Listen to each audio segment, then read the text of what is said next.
우리 혹시 사랑하는 우리 믿음의 성도 여러분, 혹시 드라큘라라고 하는 영화를 보신 분이 계시나 모르겠습니다. 그 이빨 이렇게 길게 나와가지고 피 빨아먹고 살아가는 그 마귀 같은, 마귀죠, 마귀의 이야기를 담은 영화인데, 이런 영화는 반드시 이런 호러 공포 영화 같은 경우에는 이 두 가지를 반드시 영화에 삽입을 합니다.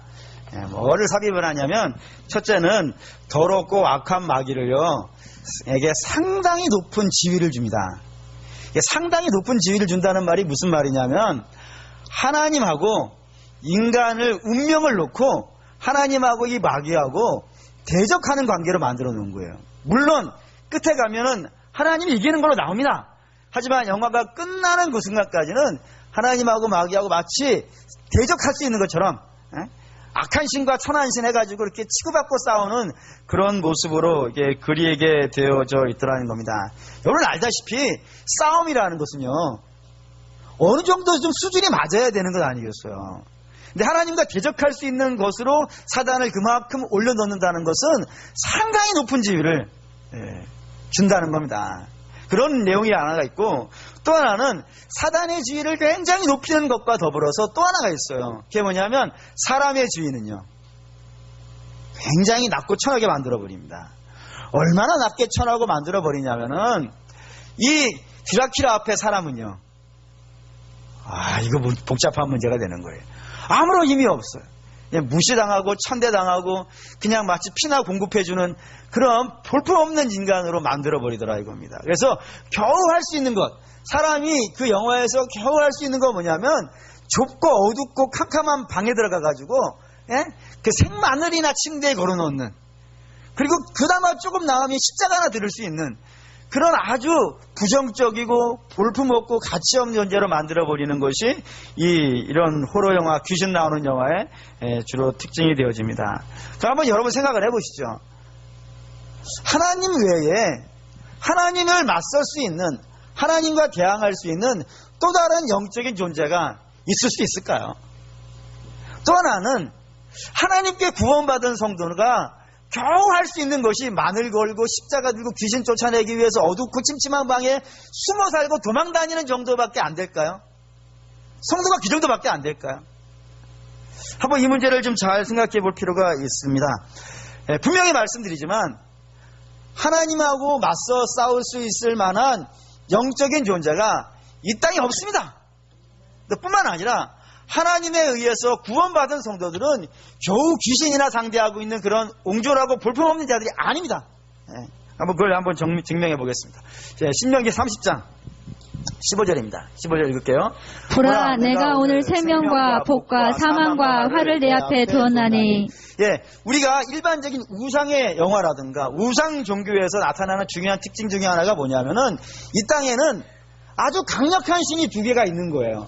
하나는 어떤 신이냐면 선을 주는, 선만을 주장하고 담당하고 있는 선한 신이 하나가 있고, 또 하나는 악한 것을 담당하고 있는 그런 악한 영적인 존재가 있는 거예요. 이 두 존재가 싸우는 것으로 이방의 종교나 이런 호러 영화가 이렇게 만들어 놨는데 성경은 절대로 그걸 인정하지 않습니다. 어떻게 인정하지 않냐면 생명이든 복이든 사망이든 화든 그게 다 어디서부터 나온다고요. 생명과 복을 주장하는 신이 따로 있고 또 사망과 화를 주장하는 신이 따로 있는 그런 신과는 성경에는 없어요. 있을 수가 없어요. 모든 것은 다 어디서부터 나오는 거예요? 하나님으로부터만 나온다 이거예요. 그러면 이제 우리가 좀 당황하게 되죠. 생명과 복은 하나님으로부터 나오는 것은 충분히 이해가 되는데 사망과 화도 하나님으로부터 나온다니, 그거 참 희한하네, 이런 생각이 좀 들어갈 수 있을지 모르겠습니다. 근데 그 말씀을 좀 이해하려면은 요거를 좀 먼저 읽고 가야 되겠습니다. 창세기 2장 16절에서 17절입니다. 읽을게요. 여호와 하나님이 그 사람에게 명하여 이르시되 동산 각종 나무의 열매는 내가 입으로 먹되 선악을 알게 하는 나무의 열매는 먹지 말라. 내가 먹는 날에는 반드시 죽으리라 하시니라. 하나님께서 첫사람 아담에게 하신 말씀이에요. 뭐라고 하시냐면 너 선악과를 먹으면 안 돼. 너는 선악과를 먹는 즉시 죽는다 라고 이렇게 말씀하셨어요. 근데 그 말씀을 첫사람 아담과 하와가 어기고 선악과를 낼름 먹어버립니다. 그리고 이 첫사람은 죽었을까요? 안 죽었을까요?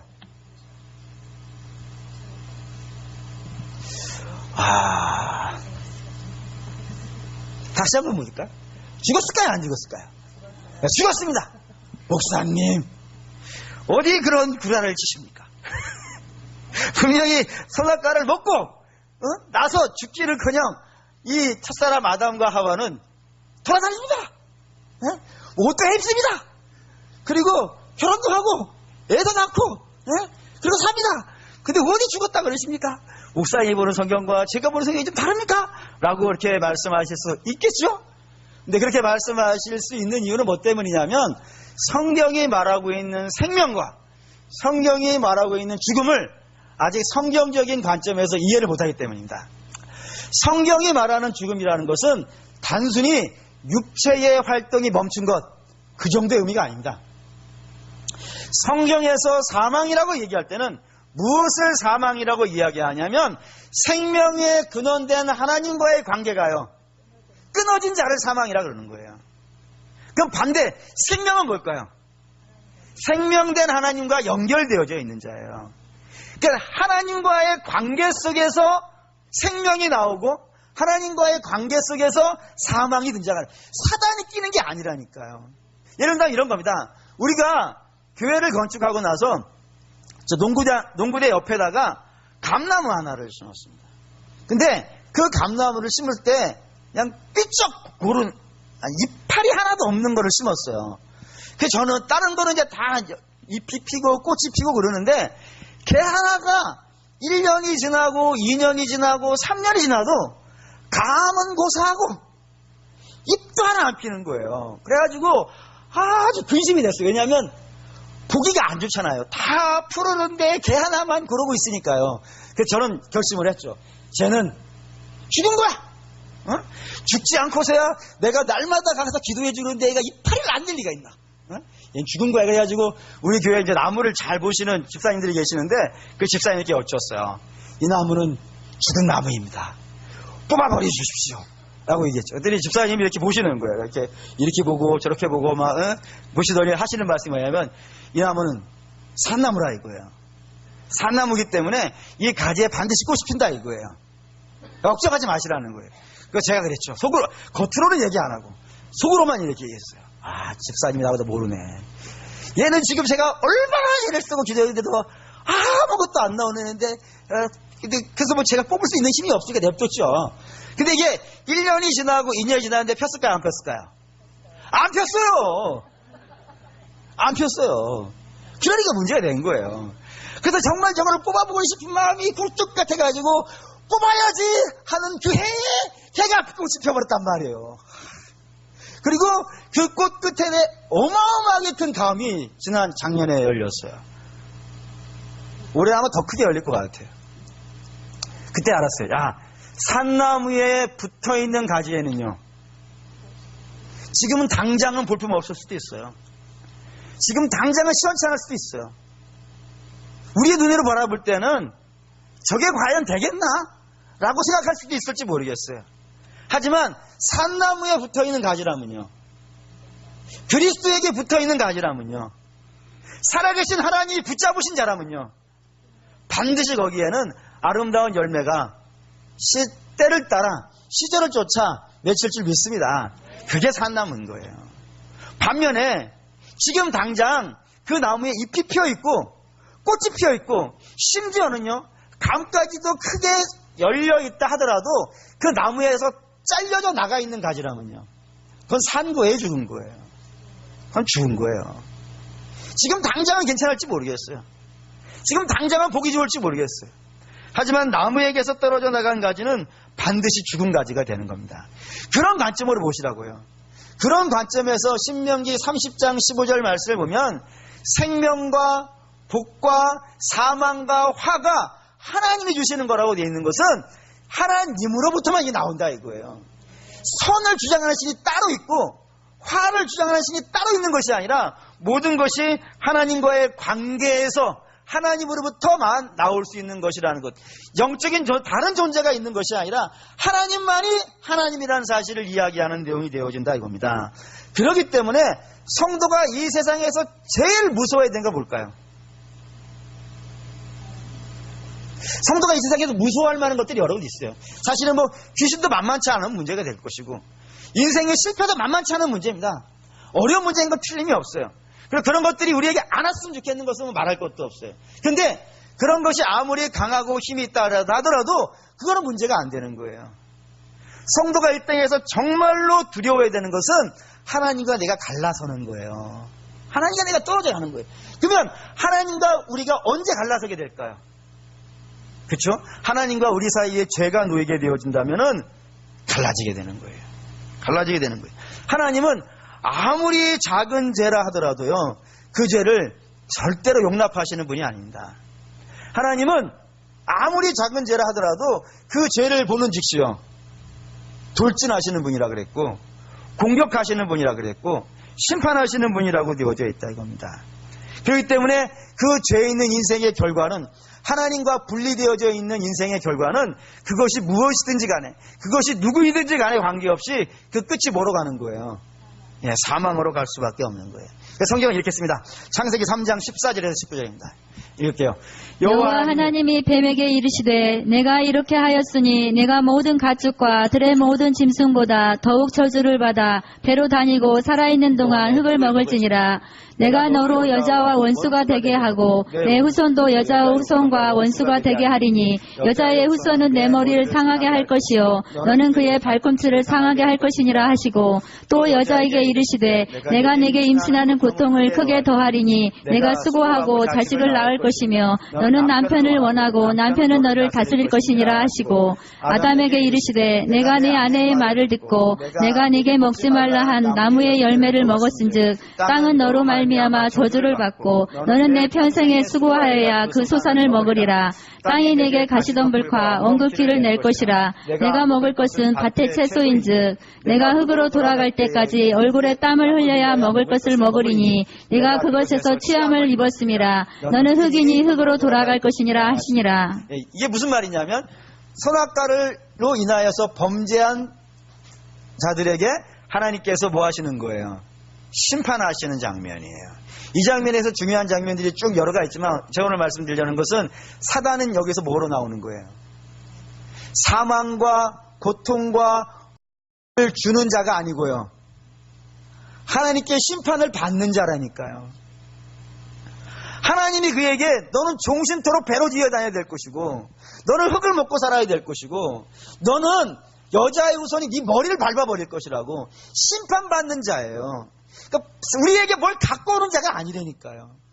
우리에게 아무 좋은 것도 주지도 않겠지만 우리에게 뭐 다른 것도 갖고 오는 자가 아니에요. 얘는 하나님께 그냥 심판받는 자에 지나지 않는 그런 존재라고 분명히 성경이 이야기하고 있단 말입니다. 그리고 사람도 심판을 받고 있고 여인도 심판을 받고 있는 장면으로 등장하고 있다고요. 그리고 그 모든 심판이 어디까지 미치냐면은 로마서 8장 19절에서 22절이에요. 읽겠습니다. 피조물이 고대하는 바는 하나님의 아들들이 나타나는 것이니 피조물이 허무한데 굴복하는 것은 자기 뜻이 아니요 오직 굴복하게 하시는 이로 말미암음이라. 그 바라는 것은 피조물도 썩어짐의 종노릇한 데서 해방되어 하나님의 자녀들의 영광의 자유에 이르는 것이니라. 피조물이 다 이제까지 함께 탄식하며 함께 고통을 겪고 있는 것을 우리가 아느니라. 이 세상의 모든 피조물이 다 그 고통에 지금 들어가 있다니까요. 그 고통을 사단이 가져온 게 아니에요. 드라큘라가 가져온 것도 아니고 구미호가 가져온 건 말할 것도 아니에요.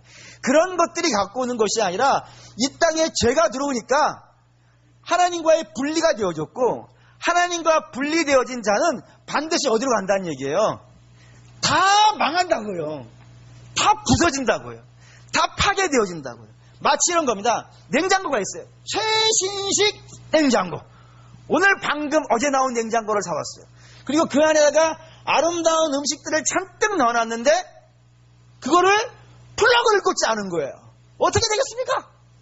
그치요, 그렇게 되는 거예요. 하나님과 끊어진 존재들은 그것이 무엇이든지 간에 다 죄 아래에 놓이게 되어지고, 죄 아래에 놓여지게 되어진 존재들은요, 그 끝이 멸망이고 끝이 파괴고 그 끝이 고통이고 그 끝이 사망으로 가는 그런 일만 만날 뿐이지 거기에선 아무런 복도 나오지 않는다는 겁니다. 그게 사망이고 그게 심판이고 그게 저주인 거예요. 그러니까 하나님과 끊어지면 나타나는 것들이에요. 그러면 반면에 하나님과 연결되어지면 어떤 일이 벌어질까요? 네, 거기에 생명이 나오기 시작하는 거예요. 그래서 하나님이 끊어진 우리와 하나님을 무엇으로 연결시킵니까? 무엇으로 연결시키나요? 십자가로 연결을 시키는 거예요. 그러니까 여러분, 십자가는요, 사단을 쫓아내는 그런 도구가 아니에요. 십자가는 드라큘라를 쫓아내고 죽이는 그런 용도가 아니에요. 그건 뭐에나만 나오는 거냐면 영화에 나오는 거예요. 십자가는 뭐인 거예요? 하나님과 우리 사이를 갈라놓은 게 뭐라 그랬어요? 죄라고요. 그 죄를 씻어야 하나님과 우리가 연결이 된다니까요. 그래서 그 죄를 씻기 위해서 우리 주님이 이 땅에 들어오시는 게 십자가란 말입니다. 그래서 우리 주님이 이 땅에 오셔가지고 사단을 쫓아내는 게 아니라니까요. 사단은 그럴 만한 가치가 있는 자가 아니에요. 그만큼 상대해 줄 자가 아닌 거예요. 우리 주님이 십자가를 지시는 것은 사단을 쫓아낸 것이 아니라 뭐를 없애려고요?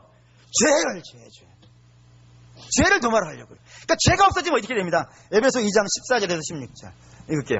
그는 우리의 화평이신지라 돌로 하나를 만드사 원수된 것 곧 중간에 막힌 담을 자기 육체로 허시고 법조문으로 된 계명의 율법을 폐하셨으니 이는 이들로 자기 안에서 한 새 사람을 지어 화평하게 하시고 또 십자가로 이 둘을 한 몸으로 하나님과 화목하게 하려 하심이라. 원수된 것을 십자가로 소멸하시고. 아멘. 예, 원수된 것을 그 죄로 인하여서 하나님과 우리가 원수되어져 있던 관계, 끊어진 관계를 이 십자가에 흘리는 보혈로 죄를 씻음으로 인하여서요, 하나님과 우리가요 하나가 됐다니까요. 연결이 됐다니까요. 그러니까 하나님의 역사가 이제 어떻게 할 수 있는 거예요? 끊어졌을 때는 못 들어왔었는데 이제 하나님의 놀라운 역사가 우리 안으로 놀랍게 들어오는, 그래서 신비한 생명의 역사들이 마구 일어나는 그런 것이 십자가를 통해서 우리에게 일어난 복이라 이겁니다. 이 복음의 이야기를 그대로 갖다가 구성해 놓은 것이 오늘 저와 여러분이 읽은 본문이라 이겁니다. 거기에 뭐가 나오냐면 각색 병이라는 게 등장해요. 각종 병이 등장해요. 여러분 분명히 아셔야 되는 건 병은 하나님이 만드신 게 아닙니다. 처음에 만드신 세상에는 병이 있지 않았어요. 근데 이 병이 어떻게 들어오는 거예요? 그렇죠? 하나님과 우리가 관계가 끊어지면 우리는 어디로 간다고요? 사망과 부패로 간다니까요. 그 부패의 그림자가 이 질병들이라는 말입니다. 그리고요, 그러니까 우리 이걸 이렇게 이해하지 마세요. 지금 우리가 죄 때문에 병걸 그런 개념 자체가 아니고, 병이라는 것 자체가 어디서부터 출발한 것이냐면 하나님과 우리가 관계가 깨지고 하나님의 생명이 우리에게 이어지지 못하는 그때에 우리 안에 들어와 버린 거라 이거예요. 그래서 모든 자들이 병에 걸리게 되어져 있다 이겁니다. 근데 이 병인 하나님과 우리가 관계가 깨어졌다는 것의 한 상징인 겁니다. 상징. 그 상징으로 있는 각색병을 누가 고치시는 거예요? 예수님이 고치시는 걸로 나온단 말이에요. 왜 예수님이 고치시는 걸로 나와요? 예수님만이 하나님과 우리의 끊어진 관계를요 연결시킬 수 있는 유일한 분이기 때문에 그렇습니다. 할렐루야. 그렇게 하시는 거예요. 그렇게 병을 고치시는 장면으로 이제 등장한다 이겁니다. 그래서 하나님과 우리를 다시 화목되게 하나 되게 만드는 장면으로 오늘 요걸 본문을 구성해 놨단 말입니다. 근데 이게 중요한 거예요. 이 내용을 갖고 한번 이걸 잘 생각해 보십시오. 제가 분명히 이렇게 얘기했어요. 생명도 하나님으로부터 나오고 사망도 하나님이 우리에게 주시는 거예요. 다른 신이 주는 게 아니고요. 그러면 자 보세요. 우리가 하나님께 범죄했습니다. 그렇죠? 우리가 범죄했다는 건 단지 뭐 훔치고 빼앗고 이런 정도의 문제가 아니라고 말씀을 드렸어요. 우리가 범죄했다는 것은 하나님으로부터 우리가 떨어져 나온 것이고 하나님을 무시하는 것이고 하나님의 뜻대로 살지 않는 것이고 하나님의 뜻을 모르는 것이고 자기 마음대로 살아가는 모든 행동들을 다 성경은 죄라고 얘기한다 그랬어요. 그럼 우리 하나님께 지은 죄란 말입니다. 그러면 그런 죄를 우리가 하나님 앞에 지었으면 우리가 하나님께 받아야 되는 건 뭘까요? 하나님은 생명도 주시는 분이지만 심판도 하시고 사망도 주시고 책망도 하시고 저주도 할 수 있는 분이라 그랬어요. 그러면 하나님께 범죄한 우리가 하나님께 받을 수 있는 게 뭔 거예요? 심판을 받아야 마땅한 거예요.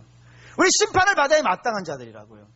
근데 하나님이 우리를 심판하지 아니하시고 하나님을 무시하고 하나님을 멸시하고 매 순간마다 자기 뜻과 자기 마음대로 살아가는 우리에게 심판을 주시지 아니하시고 뭐를 주셨다는 거예요? 오늘 본문이 예수님을 주셨다는 거예요. 지금 예수님을. 네. 할렐루야. 예수님을 주셨다고요. 그러면 한번 생각해 보세요. 우리 안에 그나마 뭐 좋고 흠모할 만한 것이 있고 사모할 만한 것이 있어서 예수님을 주신 거예요? 아니죠. 뭐 때문에 주신 거예요? 하나님이 우리를 향한 그 무한하신 사랑이, 그 무한하신 사랑이 우리를 그 죄와 사망에서 건져내시기 위해서 아들을 주셨다는 거예요. 여기에 감격이 있을까요? 없을까요? 감격이 있는 거예요. 여기에 눈물이 있을까요? 없을까요? 눈물이 있는 거예요. 그 성경은 이걸 설명하는 거예요. 우리가 이 땅에서 당하는 문제 중에서 사실 질병보다 더 고통스러운 게 어디 있어요? 그렇지 않습니까? 다른 거는 좀 견딜만 하잖아요. 근데 질병은 참 견디기가 어려운 문제예요.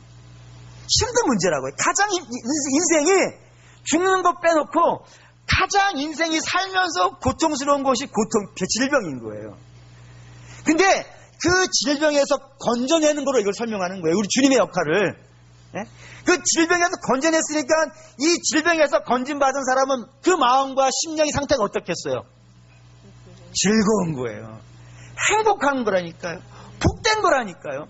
그러면 왜 우리 이제 이런 질문을 해야 돼요? 왜 우리 주 예수님은 그 각색병 걸려있는 사람, 그래서 사망으로 지금 가고 있는 그 사람, 그런 사람들을 지금 살려내고 계실까요? 왜 죄로 죽어가는 그 인생들을 당신의 보혈로 건져내고 계실까요? 그냥 나 나았다, 나 살았다, 그런 즐거움 정도로 끝내려고요? 예? 나는 이제 질병이 나았어, 너무 좋아, 너무 좋아, 난 사망에서 건진받았어, 너무 좋아, 그것으로 끝내라고요? 여러분, 성경을 읽으실 때 여러분 참 조심해야 되는 게 있습니다. 성경을 읽는데 참 도움이 되는 것이기도 하지만 성경을 읽을 때 참 조심해야 되는 게 뭐냐면 장과 절입니다. 이 장과 절은 처음에 성경을 쓰신 분이 쓴 게 아니에요. 중세시대에 와가지고 그것도 한 1600년, 1700년 거의 성경 쓰고 한 1700년 지난 다음에 이 장과 절이 구별된 거예요. 그전까지는 없었어요. 왜 장과 절이 나오냐면 성경 공부하려고, 읽으려고, 찾기 쉽잖아요. 몇 장 하면요. 그러기 위해서 신부들이 나중에 구별해 놓은 거지 처음에는 구별이 없었단 말입니다. 근데 이게 구별이 되면서 어떤 문제가 생겼냐면은 4장하고 5장은 떨어진 장처럼 보이게 되니까 이거예요. 4장 따로 5장 따로 이렇게 보이기 시작한 거예요. 근데 아니에요. 4장하고 5장은 그 밑에 병 고치는 이야기는 병 고치는 이야기로 끝나는 게 아니고 뭐하고 연결되는 거냐면 5장하고 바로 연결되어지게 되어 있다니까요. 5장하고요. 그럼 5장에 뭐가 나와요? 저기 산상순이 나온다는 거예요. 산상순, 팔복, 빛과 소금, 너희는 빛이라, 빛으로 살라. 너희는 소금이라, 너 소금이 되라. 소금의 그 짠맛을 잃으면 길가에 버려져밖에 더 있겠느냐. 그리고 황금률이라고 아시죠? 너 대접받고 싶냐? 그럼 어떻게 하라고요? 대접하라고. 그런 이야기가 산상순에 쭉 나오는 거예요. 7장까지. 그 7장으로 연결시키는 거예요. 이게 무슨 말인지 아시겠어요? 그러니까 구원이라고 하는 것은 그냥 좋다로 끝내면 안 된다는 거예요. 4장으로 끝내면 안 되고 반드시 어디로 가야 된다고요? 5장으로 넘어가야 된다고요. 다른 얘기로 바꿀게요. 회개를 했어요. 눈물을 흘렸어요. 탄식했어요. 하나님께 고백을 했어요. 그래서 하나님이 우리의 죄를 도말해 주셨어요. 그러면 그 죄가 도말되었으니까 기분이 좋아요, 안 좋아요? 좋아요. 그러면 그 좋은 걸로 끝내면요, 안 돼요. 안 돼요. 회개했으면 반드시 어디로 가야 돼요? 다음 과정은 회개 열매로 가야 되는 거예요. 회개 열매로 가야, 구체적인 삶의 고백으로, 옛날에 그 지었던 죄를 버리는 것으로, 하나님의 뜻을 쫓아가는 것으로 바꿔야 된다니까요. 다시 얘기할게요. 이스라엘이 홍해를 건너왔어요. 애굽의 바로의 종이었어요. 바로의 종이었는데 하나님의 놀라운 은혜로 바다를 가르시고 이스라엘을 건져주셨어요.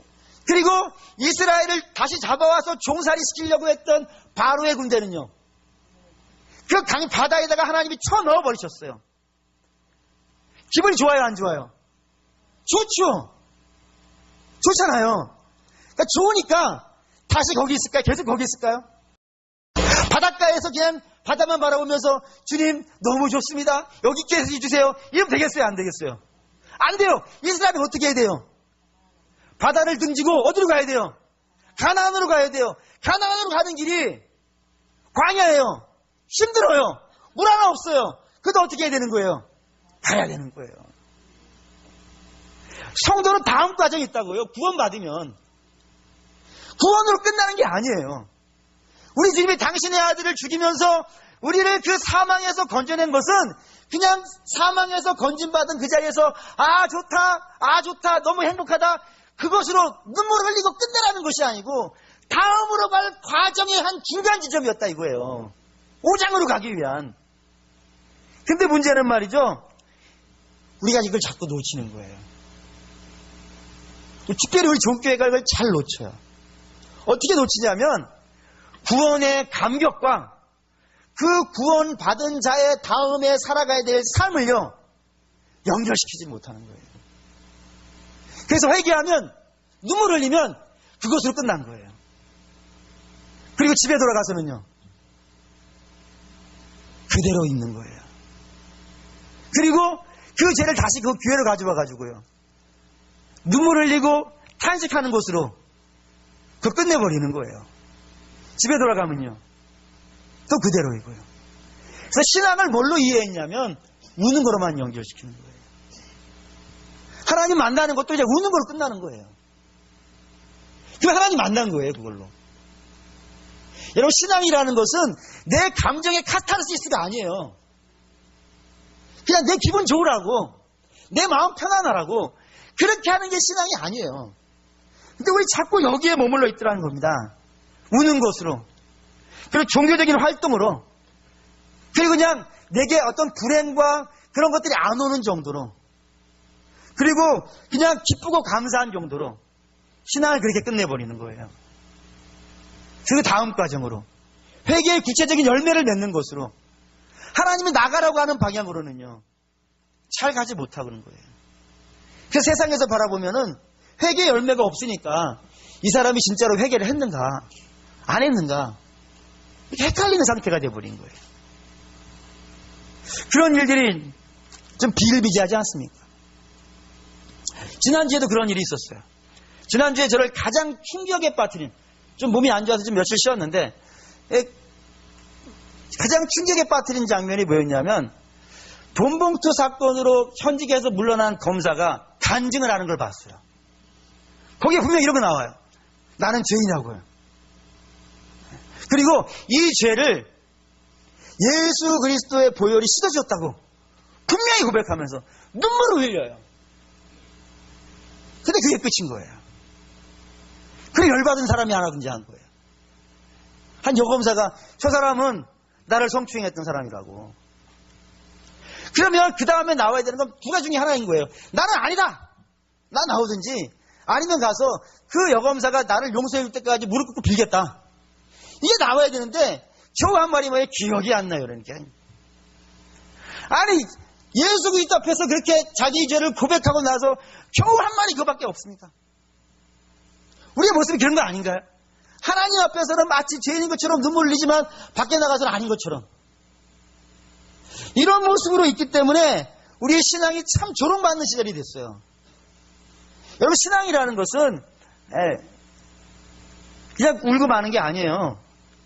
하나님 용서해 주세요, 저 이런 죄를 졌어요, 이걸로 끝나는 게 아니라니까요.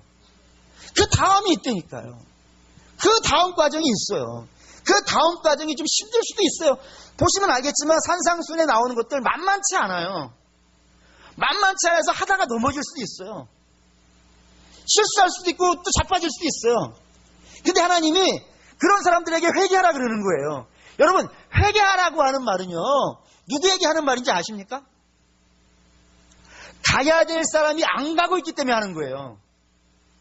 다시 말하면 하나님은 우리를 어느 수준으로 보시는 거예요? 이 산상수훈으로 가야 될 사람으로 보신다니까요. 근데 그걸 안 가고 있는 거예요. 핑계대고 상황 핑계대고 환경 핑계대고 안 가고 있으니까 회개하라 그러시는 거예요.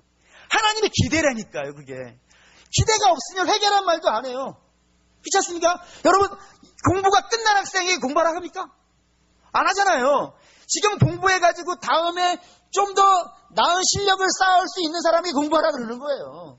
그것처럼 하나님 우리는 그럴 수준을 못 되니까요.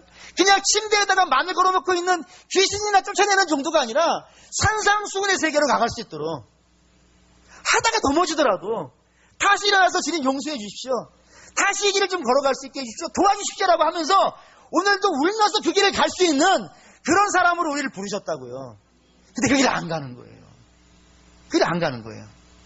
그게 안타까운 거예요. 이걸 좀 봅시다. 로마서 12장 1절에서 2절 읽겠습니다.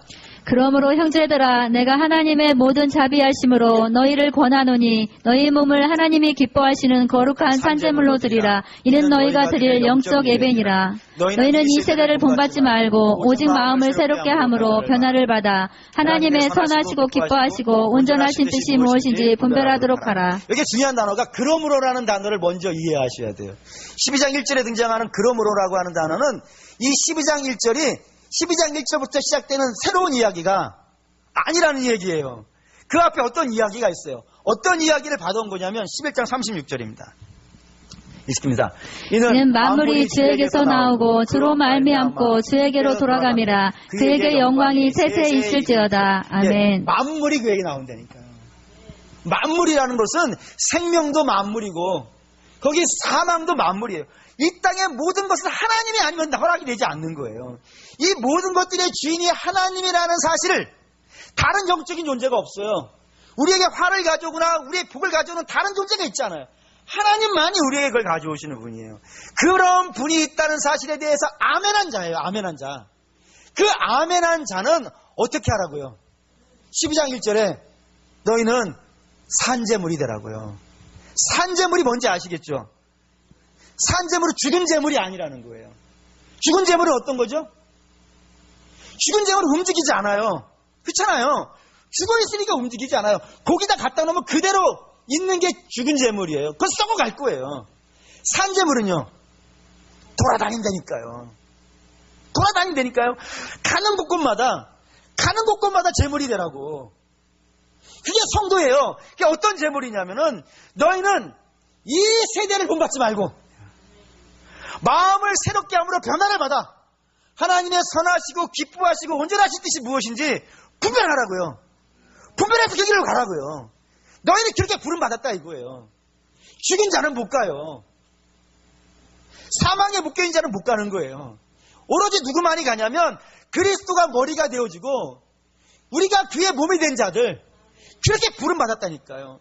그렇게 부름받은 자들은 그리로 가게 되어져 있다 이겁니다. 그 길로 가는 것이 마땅한 것이고 그게 오늘 산상수훈으로 이어져 갈 거란 말입니다. 그래서 주님이 이렇게 성경을 이렇게 연결하는 거예요. 병든 자, 각색 병든 자를 고치셔가지고 그 병든 자들에게, 고침받은 병든 자들에게 산상수훈을 읽어주시는, 말씀하시는 거예요. 너 이렇게 가야 돼. 이게 너의 기준이야. 못 가면 탄식해야죠. 주님, 이 길을 가야 되는데, 울면서라도 가야 되는데, 주님 다시 한번 좀 일으켜 주시고 다시 한번 힘을 주셔서 이 길을 좀 갈 수 있게 해주십시오 라고 하면서 또 일어나서요, 또 그 길을 한 걸음 한 걸음 가는 거예요. 물론 또 가다가 넘어질 수 있겠죠. 또 쓰러질 수 있어요. 완전하지 않은 존재들이니까. 근데 그때 다시 주님 붙잡고 거칠고 힘든 광야길이지만 그렇게 한 걸음 한 걸음 회개하면서 걸어가는 것이, 그래서 이 산상수훈의 삶을 살아가는 것이 성도에게 주어진 길이고, 이 성도에게 주어진 길을요, 우리 믿음의 선진들은요, 간다 이거예요. 갔다 이거예요. 순교의 길도 가고요, 헌신의 길도 가고요. 물론 가다가 넘어지기도 하고, 베드로 같은 경우도 그렇잖아요. 로마에서 무서워가지고 도망쳐 나오다가 우리 주님 다시 오시는 것을 보면서 코바디스 도미네, 주여 어디로 가십니까? 근데 주님이 책망하시거나 그러지 아니하시고 내가 버리고 온 길로 내가 간다. 그러니 베드로가 가잖아요. 다시 그렇게 가는 거예요. 눈물 흘리면서 가는 거예요. 쉽다고 말씀드리는 거 아닙니다. 쉬운 것이 아니죠. 당연히 하나님의 도움을 기대하면서 오늘도 눈물을 흘리면서 그 길을 걸어가고 있는 거예요. 골방에 갇혀있는 자들이 아니라니까요. 그냥 만을 걸어놓고 귀신이 나를 잡아먹으면 어떡할까 염려하며 있는 자들이 아니고 그 문을 박차고 믿음의 길로 나가는 사람이었단 말이에요. 아시잖아요. 성령이 임하기 전에 제자들은 어디에 갇혀 있었어요? 마가의 다락방에 숨어 있었다고요. 근데 그들에게 성령이 임하자 그 방에 갇혀 있을 수 있어요, 없어요? 방이 그들을 가두지 못해요. 그 방문을 열고 예루살렘 거리로 나오고 온 예루살렘 유대로 나가고 온 세계로 다니면서 주님의 계심과 주님의 역사하심을 외치고 다니더란 말입니다.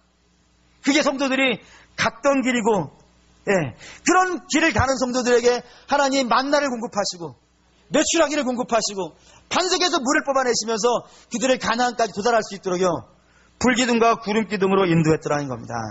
그 앞에 혹시라도 악한 적들이 나타나면요 이스라엘이 밟고 지나가는 거예요. 여러분, 성도는 유약하지 않아요. 유약한 건 누가 유약하냐면 여전히 주님과 분리되어져서 죄 속에서 헤매는 사람들, 그런 사람들이 여전히 밤에 떠나야 될지 모르겠어요. 근데 우리 거기서 벗어난 자들 아닙니까? 네. 그 여러분, 우린 약한 자들이 아니에요. 우리를 보면 약하지만 우리를 건져내신 주님은 천상천하에 그분밖에 없는 분입니다. 그분이 우리를 붙잡았는데요. 그분이 우리를 이끄시고 있는데요. 그냥 인생의 운명 앞에 떨 겁니까? 저 어려운 문제 만났다고 좌절할 겁니까? 신앙의 길을 못 가고 늘 부정적으로 그냥 귀신이나 안 왔으면, 불행이나 안 왔으면, 그래서 그냥 신문지에 나와 있는 오늘의 운세 쳐다보면서 그렇게 보내고 말 겁니까? 우리 그럴 수 없는 사람들입니다. 하나님 우리를 그렇게 하라고 그 사망에서 건져내신 분이 아닙니다. 우리가 새 힘을 공급하셔가지고 믿음의 길을, 멋있잖아요. 여러분, 성도보다 멋있는 사람이 어디 있을까요? 성도만큼 용기 있는 사람이 어디 있을까요? 자기의 잘못을 당당하게 이야기할 수 있고 그걸 고쳐나갈 수 있고 주의 도움을 입을 수 있는 그 성도만큼 멋있는 인생들이 어디 있을까요? 그 길을 우리 하나님께서 우리를 가기를 원하시고 그 길을 위해서 우리를 그 사망에서 천상전하에 유일하신 그분이 우리를 건져내신 겁니다. 그럼 사랑하는 믿음의 성도 여러분, 그 길을 가기 위해서 기도하는 겁니다. 그 길을 지금 오늘 못 갔기 때문에 회개하는 겁니다. 다시 가려고 회개하고 있는 겁니다. 그 역사가 좀 우리 성도들에게 좀 있었으면 좋겠어요. 그래서 주님이 우리를 부르실 때 뭐라고 부르시냐면, 성경이 당신의 제자들을 부르실 때 뭐라고 부르는 게 가장 많이 부르냐면 군사라 그럽니다. 군사예요, 군사. 군사는 임전무태입니다. 뒤로 돌아가지 않습니다. 오늘도 그 길을 가는 거예요. 하다못해 신라의 화랑도 임전무태 해가지고 죽지 않으면 안 들어간다, 이런 기백이 있는데 하나님으로부터 건진받은 주의 백성들이 그냥 다시 감각 없이 제 속에 끌려가고 아무 생각 없이 그냥 살아간다는 것은 너무 안타까운 일이라 생각이 됩니다. 사랑하는 우리 믿음의 성도 여러분, 오늘 은혜 받읍시다. 하나님의 충만한 은혜를 받읍시다.